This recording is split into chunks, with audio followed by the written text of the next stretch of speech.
Buenas tardes, ¿qué tal? Estamos a 2 de octubre, es viernes 2 de octubre. Mi nombre es Denis Small, de la organización de Linola Rouge. El tema que vamos a discutir hoy, bueno, le podríamos poner varios enfoques, pero creo que el punto central va a ser la manera en que la pandemia ha revelado el desempleo real y lo que eso significa en términos estratégicos, en particular el papel de la voz de los jóvenes para afectar esta situación. Como ustedes saben, tuvimos el fin de semana pasado, el sábado, una conferencia internacional de jóvenes con dos paneles de discusión. El primero sobre la exoneración de Lino LaRouche, el segundo panel con aportes y discusiones presentados por jóvenes sobre las ideas fundamentales de LaRouche en desarrollo económico, en ciencia, en cultura y demás. Participaron personas de Asistieron personas como de 25 países, participaron como ponentes o panelistas jóvenes de 15, 16 países de África, de Iberoamérica, de Estados Unidos, de Alemania, Francia, etcétera.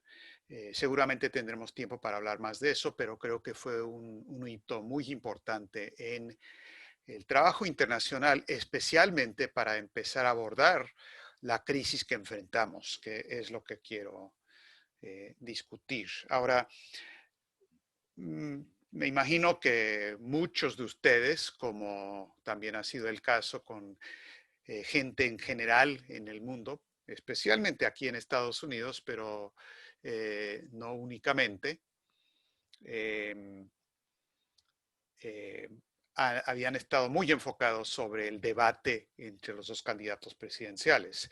Ahora tenemos una situación que ha cambiado significativamente con el hecho de que el presidente Trump y su esposa eh, tienen COVID, están enfermos del COVID.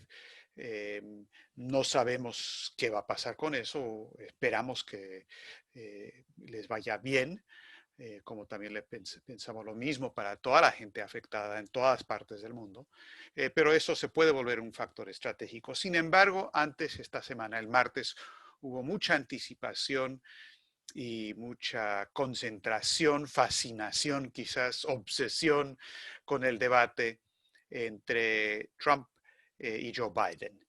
Y en cierto sentido, eso se asemeja más que nada a una corrida de toros, eh, donde me imagino que muchos de ustedes saben esto, que los que organizan las corridas de toros, que donde la gente queda tan fascinada, obsesionada, como espectadores viendo el espectáculo. Pero lo que realmente pasa en una corrida de toros es que eso lo organizan los carteristas, la gente que te roba la monedera, ¿no? Porque en el momento del momento, cuando viene la estocada y demás, todo el mundo se pone a gritar obsesionados.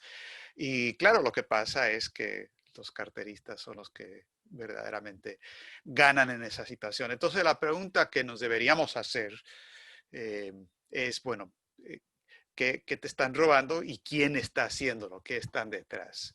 ¿Qué es lo que está pasando en realidad de manera central, estratégica, mucho más allá de los temas que se discutieron y más que nada los temas que no se discutieron en este debate? Porque el gran asunto del debate presidencial fue lo que no se habló y fue desafortunadamente la mayoría de los temas decisivos que están afectando al mundo fuera de esa corrida de toros. Ahora, ¿qué es lo que está pasando? Bueno, el planeta está en una condición de shock sistémico. Estamos ante una situación donde en varios frentes hay una situación de desintegración total. Primero, obviamente, está la cuestión financiera, eh, donde los bancos centrales de Europa, el Banco Central Europeo, la Reserva Federal siguen con la política de emisión cuantitativa y mucho más, porque lo que pasó esta semana es que uno de los presidentes de la Reserva Federal Regional de Estados Unidos, creo que fue de Cleveland, eh, hizo un discurso donde habló de que ya se está empezando a instrumentar la política de una moneda digital, que ya se hicieron los experimentos, todo está listo y que, como se ha demostrado en el caso de la emergencia por la pandemia, lo que se puede hacer es emitir nuevo dinero, pero de forma digital, directamente a las cuentas de las personas, a diferencia de los billetes y el papel moneda, que es dinero anónimo, ¿verdad? El dinero de la cuenta digital no sería dinero anónimo. Y además, dijo esta mujer, la presidenta de la Reserva Federal de Cleveland, este dinero se puede crear así nada más al instante, pero igual como se puede crear, se puede destruir o eliminar en el momento en que decidan de manera centralizada que ya no es necesario o que las formas en que se está gastando el dinero no es aceptado. Es decir, aquí se está suplantando la moneda nacional de los países con una moneda supranacional controlada y dirigida únicamente por los banqueros internacionales. Es exactamente lo que habíamos advertido, es lo que ya están empezando a instrumentar bajo condiciones de verdadera desintegración. Hoy nos llega la noticia de que los 4 bancos principales de Estados Unidos, los más grandes, que son JP Morgan, está Citibank, está Bank of America y está, ¿cuál se me está olvidando? JP Morgan, y Wells Fargo.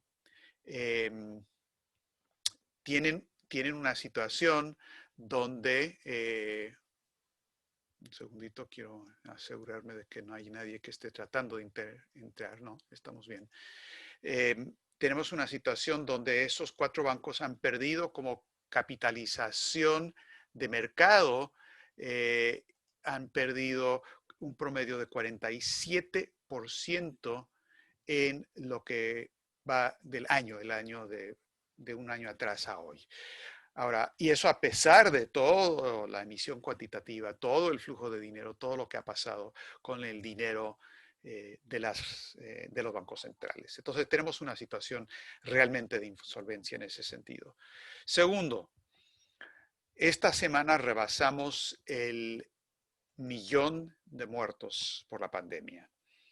Y lo que dijo la Organización Mundial de Salud, cosa que también otros han identificado, es que aún si es que se logra una vacuna pronto, y espero que así sea, y hay indicaciones de que sí es factible, los rusos ya avanzaron, tienen una vacuna que están usando, se está avanzando en Estados Unidos, en China y en otros lados, pero aún teniendo esa vacuna de inmediato, se calcula que eso va a tomar por lo menos 9 meses hasta que se pueda generalizar a nivel del planeta, porque se requiere mucha infraestructura para poder hacer eso, especialmente en los países pobres.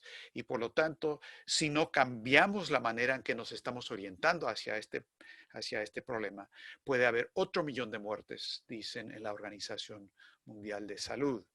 No solamente eso, sino que la Organización Internacional del Trabajo emitió un informe este mes pasado, en septiembre, actualizando lo que ellos habían hecho como su estudio de lo que es el empleo en el sector informal. Un estudio que nosotros utilizamos para hacer los cálculos propios que salieron en el informe nuestro y nuestra propuesta de los 1.500 millones de empleos productivos nuevos, donde hicimos el cálculo, como ustedes se acordarán, que buena parte, si no toda, buena parte de lo que se llama la economía informal y el empleo informal, en realidad es desempleo disfrazado. Si es que entendemos el empleo y el desempleo eh, eh, para como cuestión de lo que se produce, de actividad productiva. No simplemente lo que produce un ingreso, aunque sea muy importante eso para que la gente sobreviva, pero la gran mayoría de estas actividades informales no son productivas en el sentido estricto de la RUSH, de la economía física y lo que es la actividad productiva. Ahora, este nuevo informe calcula, según la OIT, que en este año del 2020 se habrán perdido más de 500 millones de empleos a nivel mundial. 515 es el cálculo que hacen. Ahora, eso es algo realmente asombroso, pero en realidad lo que revela es exactamente lo que habíamos dicho, que ese desempleo ya estaba ahí, era desempleo disfrazado, pero ahora con el efecto de la pandemia, mucha gente simplemente ha perdido el trabajo que tenían en el sector informal. Entonces, esto es una cosa realmente impresionante. Lo que quiero hacer es voy a compartir mi pantalla con ustedes para que puedan ver, espero que ahora ya puedan ver esta pequeña tabla que armé con lo que es la situación con la pandemia y el desempleo real en este año. La primera columna son los cálculos de la OIT de lo que son las pérdidas, los empleos perdidos en millones a nivel mundial. 515 a nivel mundial, unos 90 millones en Iberoamérica, 55 en África y en el Asia-Pacífico 305 millones. Les diré que en Estados Unidos son unos 25 millones de desempleados producto de esto. Ahora, si tomamos ese número de empleos perdidos, como lo hace la OIT, como promedio, como si las horas perdidas se correspondieran a un trabajador, puede estar dividido en realidad entre varios, pero simplemente para explicar el argumento. Y si se toma una semana promedio de trabajo de 48 horas, esto significaría, como dicen ellos, más de 500 millones de personas desempleadas, y eso significaría el 18% del empleo total.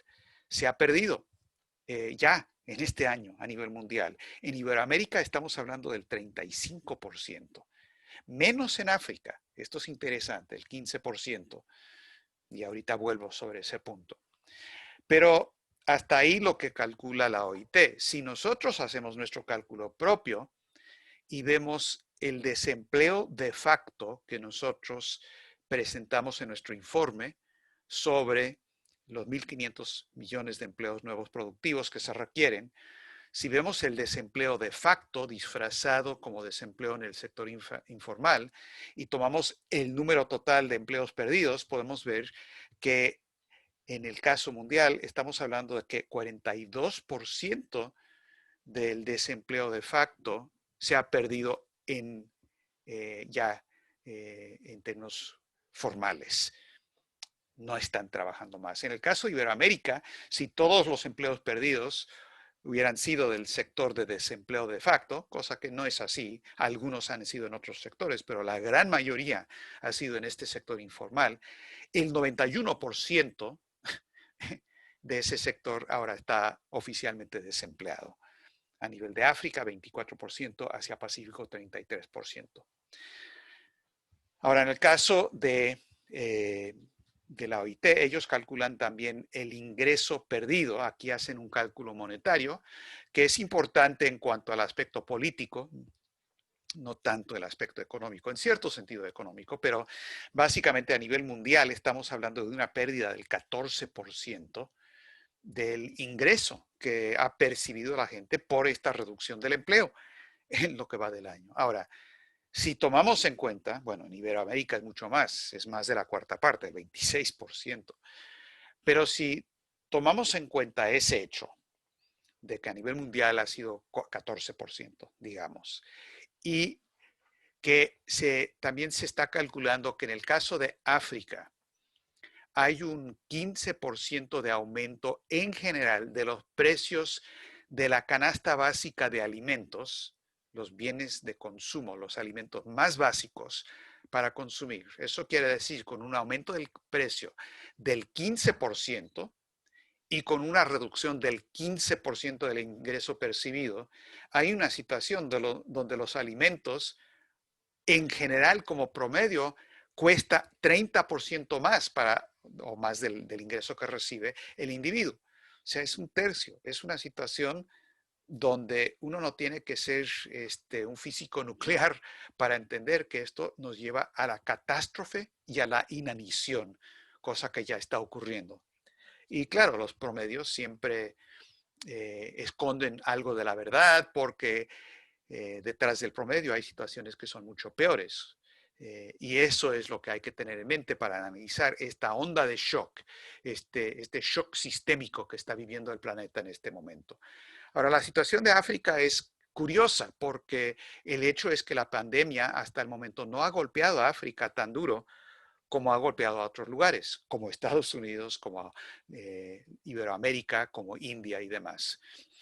Eh, no sé todas las razones, la gente especula, los científicos no están muy seguros, pero yo creo que lo más probable es que eso no ha de tardar, que no podemos esperar que eso siga siendo así. Lo más probable es que África también se va a ver afectada más o menos al mismo nivel que un Brasil o que Iberoamérica en general. Entonces estamos hablando de que lo peor está por venir.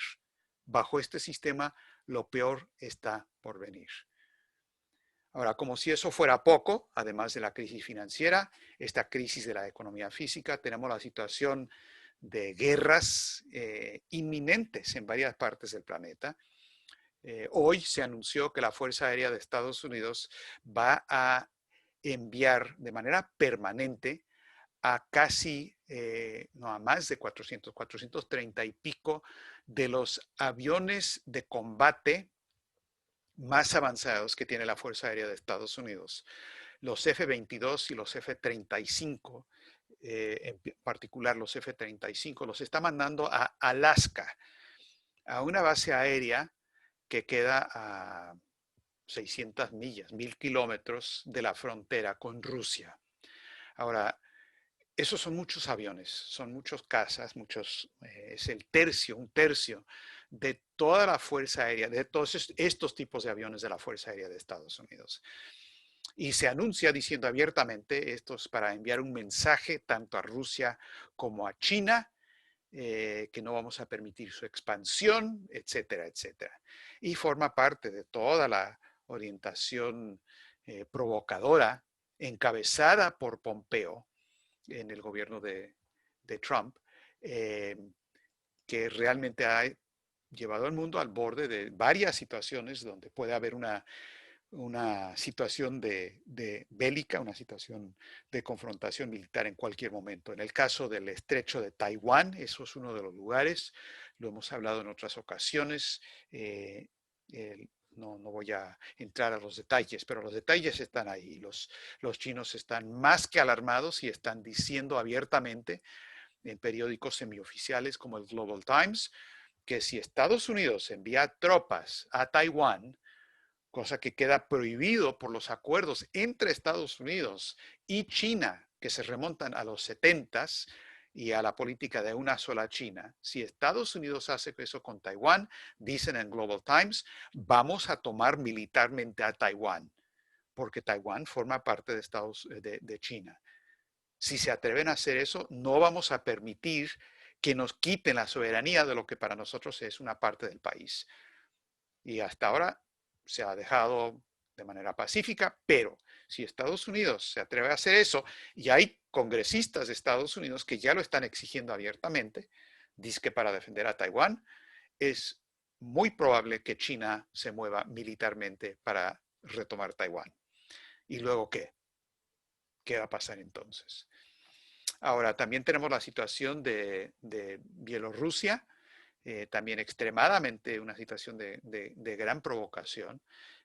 Los Estados Unidos ha denunciado que Rusia, después de los ejercicios militares que realizaron con Bielorrusia recientemente, han dejado tropas dentro de Bielorrusia.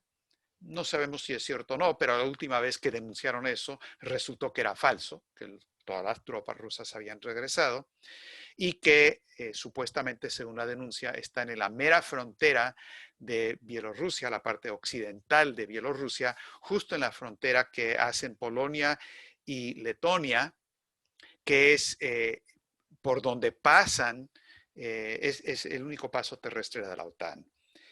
Al otro lado está Kaliningrad, que forma parte de Rusia.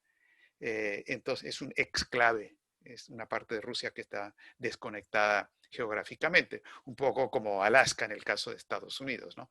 Entonces, esto es una situación de gran gravedad militar. Los rusos también lo han denunciado, que las maniobras y lo que están haciendo con Bielorrusia y la revolución de color que, según Narishkin, el jefe de inteligencia, seguridad de inteligencia de Rusia, ellos ya saben a ciencia cierta que hay británicos, fuerzas de inteligencia británicas y de la CIA que están organizando y entrenando a la gente de oposición y de la revolución de color para Bielorrusia. Y si lo dicen así, con nombre y apellido, es que tienen documentación. Es una situación muy peligrosa. Luego está la situación de Nagorno-Karabaj entre Azerbaiyán y Armenia. Para todo esto les recomiendo a ustedes que vean un mapa.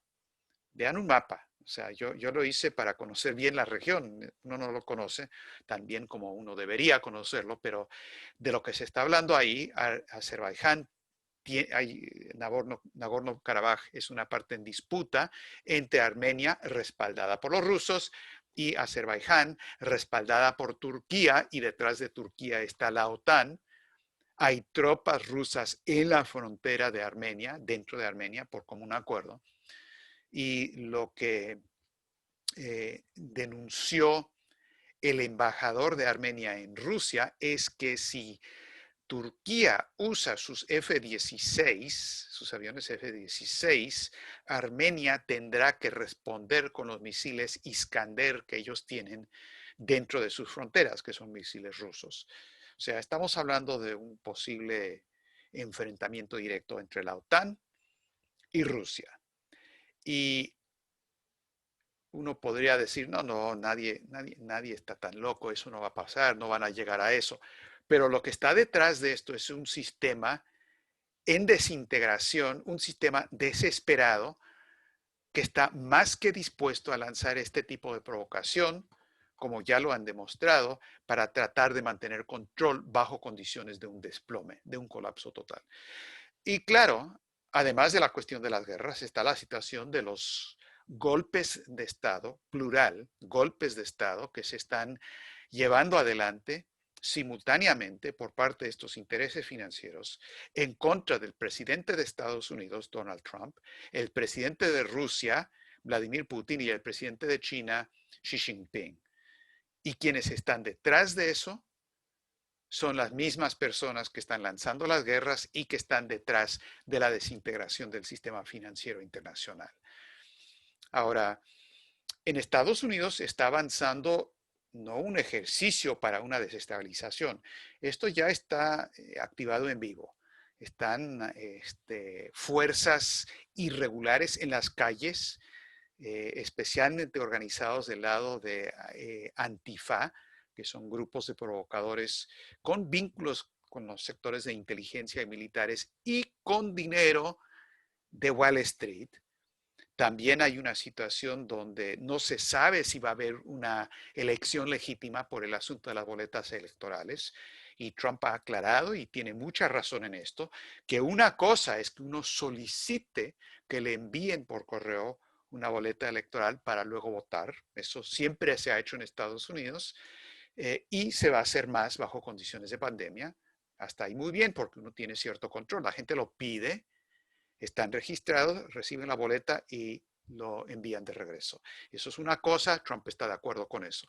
Otra cosa por completo es lo que ya está pasando en muchos estados, incluida California, el estado más grande en población del país, donde por insistencia del Partido Demócrata están enviando boletas electorales que no se han solicitado a diestra y siniestra a toda la lista electoral sin saber si siguen vigentes o no esos registros electorales. Y obviamente eso es una fórmula para un fraude electoral y uno no sabe lo que va a pasar. Entonces, es una situación donde realmente no sabemos lo que va a ocurrir. Y menos ahora con esto, con el COVID del presidente. Espero que pase, que no pase a cosas mayores, pero es una situación donde hay muchas incógnitas en todo esto. Ahora, claramente, lo que ha denunciado el coronel Richard Black y que nosotros hemos denunciado internacionalmente, además dentro de Estados Unidos. Dentro de Estados Unidos creo que hay más de 200,000 visitas al video de denuncia de Black en la conferencia del Instituto Schiller, denunciando que hay un peligro de un golpe militar y quiénes están detrás de eso en contra de Trump, con nombres y apellidos. Eso también internacionalmente ha circulado bastante. Una de las cosas muy importantes que ha ocurrido es que Gerardo Castilleja, ha logrado también sacar esa información en YouTube importantes, especialmente en México, pero también continentalmente. Y creo que la gente se está dando cuenta que lo que está pasando en Estados Unidos es realmente muy inusual. Esto es fuera de serie para las fórmulas de lo que la gente entendía, que cómo eran las cosas y demás. Entonces, hay una situación de esa naturaleza, que no se sabe lo que va a pasar, pero los golpes de Estado por parte de estos intereses financieros están avanzando ya como cuestiones activas en Estados Unidos, Rusia y China. Más avanzado en Estados Unidos que en esos lugares. Claro, con la idea de prevenir que se puedan reunir estos tres jefes de Estado en particular, exactamente de la manera que dijo LaRouche, para cambiar las reglas del juego, para establecer un nuevo sistema financiero, para parar las guerras y demás. Ahora, ¿qué es lo que hay que hacer? Bueno, nosotros tenemos una modesta sugerencia para el presidente Trump para el siguiente debate de lo que podría hacer. Deberían estudiar lo que hizo LaRouche en 1982, cuando el ataque colonialista de los británicos a las Malvinas, y LaRouche, saliendo de una reunión con el presidente mexicano José López Portillo en Los Pinos, ante 60 periodistas que estaban reunidos ahí en Los Pinos, y la primera pregunta, esto era en medio de la Guerra de las Malvinas, señor LaRouche, ¿qué opina usted? A ver, ¿qué piensa de la agresión colonialista de los británicos en las Malvinas? Ahora, ¿qué dijo LaRouche? Pues no dijo lo que mucha gente estaba diciendo. Bueno, ¿qué pueden hacer los militares, las fuerzas militares argentinas en contra? ¿Qué podemos hacer políticamente? ¿Qué pasa si nos movemos a las Naciones Unidas? ¿Qué presión diplomática? Todo eso muy bien. Pero lo que dijo LaRouche es otra cosa. Dijo, es muy simple. Iberoamérica debe tomar la actual crisis como una oportunidad para usar el arma de la deuda en contra de Gran Bretaña y así forzar una reestructuración del sistema económico mundial. Es decir, deben usar la bomba de la deuda. Y fue LaRouche quien acuñó esa frase, la bomba de la deuda. ¿Por qué? Porque era el lado vulnerable, absolutamente vulnerable del enemigo de los británicos. Mucho más vulnerables que sus portaaviones, que los Harriers y todo lo demás. Su tremenda vulnerabilidad, y por donde no esperaban que nadie los atacaría, era del lado de la parte financiera, porque eso sí, los podía hundir. Y en el caso de las Malvinas y las recomendaciones de LaRouche, al igual del caso de la recomendación que siguió Ronald Reagan cuando LaRouche propuso la iniciativa de defensa estratégica, en el caso de México, eso es lo que hizo López Portillo. Argentina y Brasil pues lo dejaron colgado de la brocha, pero el 1 de septiembre, sin más ni más, nacionalizó la banca sin avisar a nadie. En la mañana amanecieron y las tropas habían tomado control de los bancos porque estaban permitiendo la fuga de capitales. Y luego, un mes más tarde, el 1 de octubre del 82, como ustedes saben, se fue a Naciones Unidas para proponer todo un orden económico internacional basado en este concepto de reorganización de la deuda para permitir el desarrollo. Ahora bien, eso fue lo que hizo LaRouche. Lo que podría hacer el presidente Trump en el siguiente debate es simplemente empezar diciendo, con los 2 minutitos que le dan, bueno, quiero empezar esta discusión anunciando que anoche nacionalizamos la Reserva Federal de Estados Unidos. Y de aquí en adelante, el Departamento del Tesoro del gobierno está girando instrucciones para que la Reserva Federal retire los $4 billones que han emitido para respaldar la emisión cuantitativa para los bancos insolventes de Wall Street y a nivel internacional, y más bien vamos a canalizar ese dinero como crédito productivo a través, como dijo Hamilton, de préstamos para la infraestructura, para el desarrollo, para resolver el problema del desempleo en Estados Unidos, para abordar los problemas internacionales, para trabajar con China, con Rusia, en la cooperación que se requiere para controlar la pandemia. Y eso es lo que vamos a hacer. Y se me acabaron los 2 minutos, pero les quería adelantar eso antes de que empezara este debate. Eso sí que crearía un debate muy interesante. Y no crean, el presidente Trump es capaz de hacer algo así. No sé si lo va a hacer. Hasta el momento se ha ido con la idea, la finta de que Wall Street demuestra que hay recuperación económica, tiene muchas vulnerabilidades, no entiende economía como lo entiende LaRouche, pero él es capaz de patear el tablero, lo ha hecho varias veces y por eso lo están tratando de sacar de la Casa Blanca los británicos a como de lugar. Entonces, debería anunciar eso y, también se me olvidó, anunciar la formación de una nueva comisión PECORA, como la que estableció Roosevelt, para investigar todos los delitos de los banqueros de Wall Street y vamos a meter a los más importantes a la cárcel, como ocurrió en los años 30 con Roosevelt. Ahora, eso lanzaría una situación, para empezar, el problema de desestabilización interna, me atrevo a afirmar, desaparecería en 2 semanas. Porque ¿quién está respaldando a los antifa? ¿Quién está detrás de los medios de comunicación? ¿Quién está promoviendo toda esta locura de las guerras y Pompeo? Es esta misma gente que se habría colocado en una reorganización por bancarrota. Entonces hay que golpear por el lado vulnerable, no por la parte defendida, por el flanco que nadie se espera. Al igual que lo hizo el general MacArthur en la guerra de Corea cuando fue su movida en Inchon. Nosotros necesitamos nuestro Inchon en este momento para cambiar de pe a pa la situación estratégica internacional. Ahora termino simplemente recalcando el punto que mencioné de entrada, que es, bueno, y el papel de los jóvenes. No que la discusión iba a ser sobre el papel de los jóvenes en parar estos golpes de Estado y reorganizar la situación. Claro, es que hemos estado hablando de eso. Les quiero referir lo que dijo José López Portillo, el mismo que trabajó con los Rush en los 80s para patear el tablero, lo que él dijo posteriormente en una entrevista con EIR, nuestra revista en 1998, a una pregunta sobre el tema de Lyndon LaRouche. Dijo lo siguiente: como presidente, guardé con el señor Lyndon H. LaRouche una relación de respeto a su posición ideológica sólidamente independiente y tenaz. En gran parte, ojo, en gran parte por mi compartida, en gran parte por la adhesión que había logrado, que LaRouche había logrado, de un grupo de jóvenes mexicanos a los que por igual respeto y admiro. Entonces, por eso siempre nos gusta mencionar cosa que es un hecho, que si quieres educar a un presidente, organiza un movimiento de jóvenes. Y ese es el informe que les quería dar para iniciar nuestra discusión.